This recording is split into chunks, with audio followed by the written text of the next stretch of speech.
ഇന്നത്തെ എപ്പിസോഡിൽ ഞാൻ സംസാരിക്കാൻ പോകുന്നത് നമ്മുടെ പ്രാക്ടീസ് ഇതിൽ കോമൺ ആയിട്ട് പേഷ്യൻസ് ചോദിക്കുന്ന ഒരു ചോദ്യമാണ്.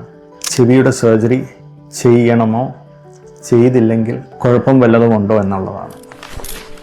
ഫസ്റ്റ് നമ്മൾ ഏറ്റവും കോമൺ ആയിട്ടുള്ള കണ്ടീഷനെ കുറിച്ച് സംസാരിക്കാം. അതായത് ചെവിയിൽ നിന്ന് പഴുപ്പ് വരുന്നത്.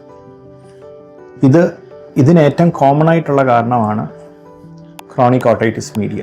ഞാനിത് നേരത്തെയുള്ള എപ്പിസോഡിൽ ഈ അസുഖം എന്താണെന്ന് ഞാൻ വിശദമായിട്ട് ഡിസ്കസ് ചെയ്തിട്ടുണ്ട്. അപ്പോൾ അതിലേറ്റവും കോമൺ ആയിട്ടുള്ള ഒരു എൻറ്റിറ്റിയാണ് ഇയർ പെർഫറേഷൻ, അല്ലെങ്കിൽ നമ്മുടെ ഇയർ ഡ്രമ്മോ ടിമ്പാനിക് മെംബ്രെയിനകത്ത് ഒരു ചെറിയ ഹോൾ ഉണ്ടാകും. അത് കാരണം റിക്കറൻ്റായിട്ട് നമുക്ക് ഇയർ ഡിസ്ചാർജ് വരിക.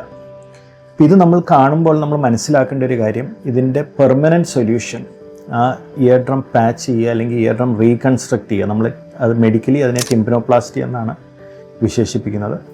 ഈ ഒരു സർജറിയാണ് ഈ പറഞ്ഞ പ്രോബ്ലത്തിനുള്ള പെർമനൻറ്റ് സൊല്യൂഷൻ.